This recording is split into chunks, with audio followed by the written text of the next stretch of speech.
حضرت نوح علیہ السلام کی کہانی ایک نہایت اہم اور عظیم قصہ ہے جو قرآن اور اسلامی تاریخ میں نمایاں حیثیت رکھتا ہے۔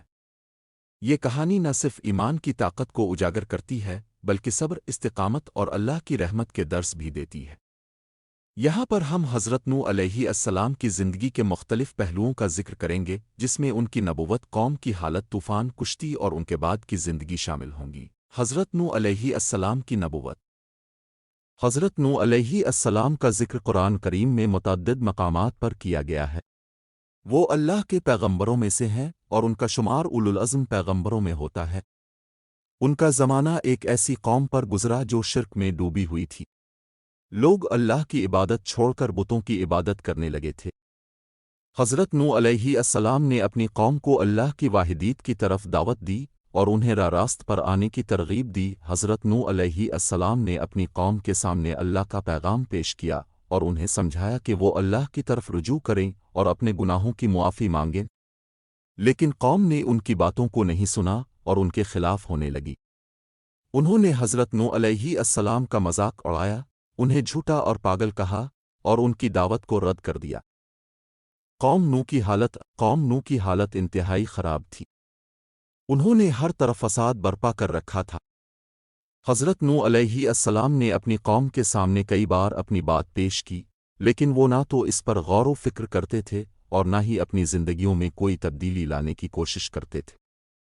ان کے دلوں میں ایمان کی کوئی رمق نہیں تھی اور وہ اپنی زندگی میں صرف دنیاوی لذات کو ہی ترجیح دیتے تھے۔ حضرت نوح علیہ السلام نے اللہ سے دعا کی اور اپنی قوم کے لیے عذاب کی دعا کی۔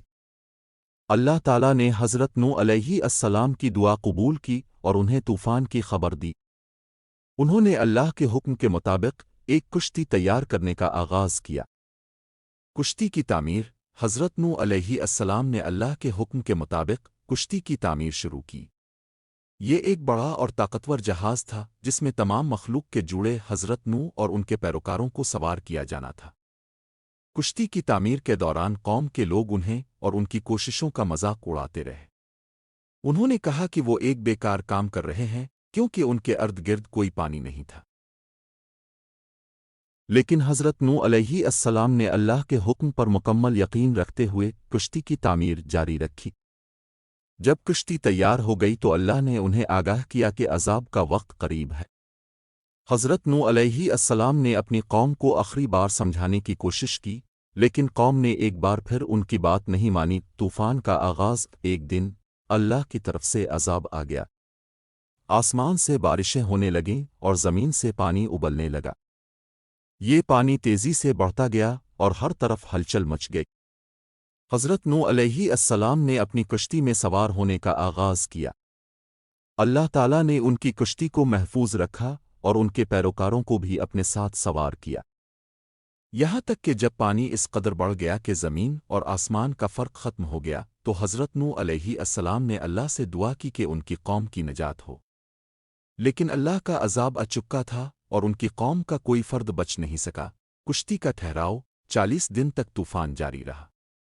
یہ دن رات کا وقت تھا جب پانی ہر طرف پھیل گیا، لیکن حضرت نوح علیہ السلام کی کشتی اللہ کی حفاظت میں تھی۔ جب طوفان ختم ہوا تو اللہ نے کشتی کو ایک پہاڑی پر ٹھہرا دیا جس کا نام جودی ہے۔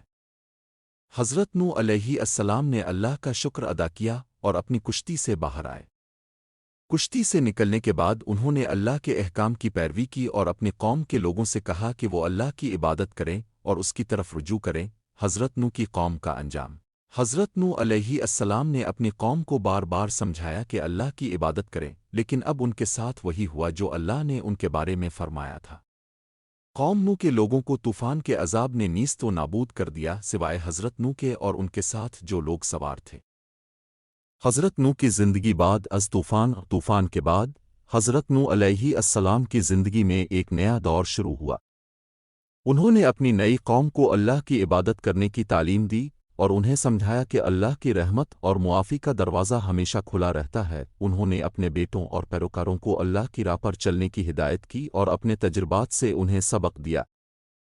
حضرت نوح علیہ السلام نے اپنی زندگی کا بیشتر حصہ تبلیغ میں گزارا اور لوگوں کو اللہ کی واحدیت کی طرف بلاتے رہے۔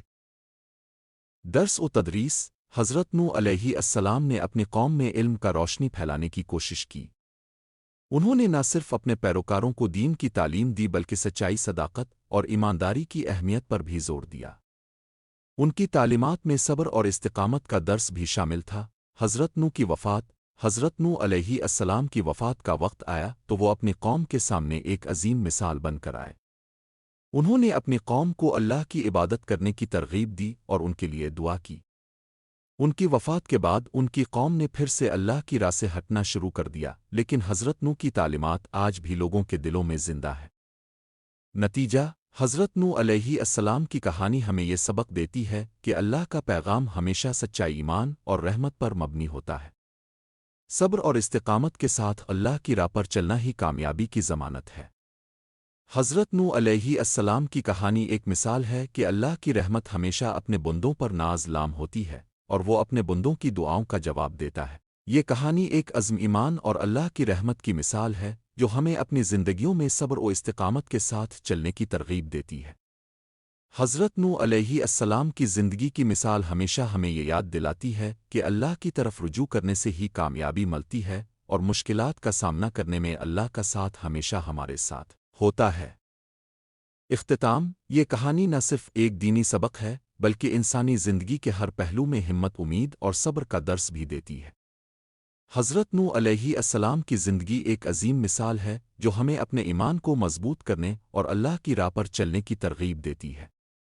اللہ تعالی ہمیں بھی اپنے راستے پر چلنے کی توفیق عطا فرمائے۔ آمین۔